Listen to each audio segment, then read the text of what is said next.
የመሬት አቀማመጦች አሉ። የተለያዩ የመሬት ምኖች አሉ አቀማመጦች እነዚህ መልክዓ ምድር እንላቸዋለን ማለት ነው። መልክዓ ምድር እንላቸዋለን። ዝቅተኛ ቦታዎች፣ ሸለቆዎች፣ ሜዳዎች እነዚህ በአጠቃላይ ምንድን ናቸው? የመልክዓ ምድር ገጽታዎች ናቸው። ለምሳሌ ከኛ የሰውነታችን አካል ከራስ ፀጉራችን እስከ እግር ጥፍራችን ምን ይባላል?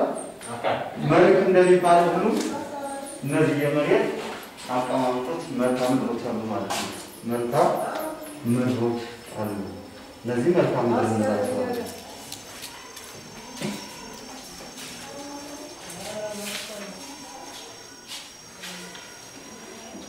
እነዚህ ዝቅተኛ ቦታዎች የምንላቸው ከመሬት ማለት ከባህር ወለል ከ2000 ሜትር በታች የሆኑ ዝቅተኛ ቦታዎች እንላቸው ነው። ከ2000 ሜትር በላይ ያሉት ደግሞ ምንድን ናቸው? ከፍተኛ ቦታዎች ናቸው። እነዚህም ከፍተኛ ቦታዎች የምንላቸው የተለያዩ የከፍተኛ ቦታ ሰሜን ምዕራብ ከፍተኛ ቦታዎች፣ የሸዋማ ክልሎች፣ የደቡብ ምስራቅ ከፍተኛ ቦታዎች፣ የደቡብ ምስራቅ ከፍተኛ ቦታዎች እነዚህ ከፍተኛ ቦታዎች የምንላቸው ናቸው። ከፍተኛ ቦታዎች ናቸው። ዝቅተኛ ቦታዎች ግን እነዚህ ሸለቆዎችን የያዙ ለምሳሌ የኢትዮጵያ ትልቁ ስምጥ ሸለቆ አንዱ ምንድነው? የዝቅተኛ ቦታ ምንድነው?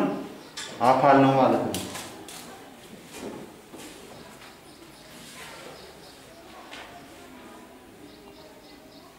ሌላኛው የኢትዮጵያ ውሃማ አካላት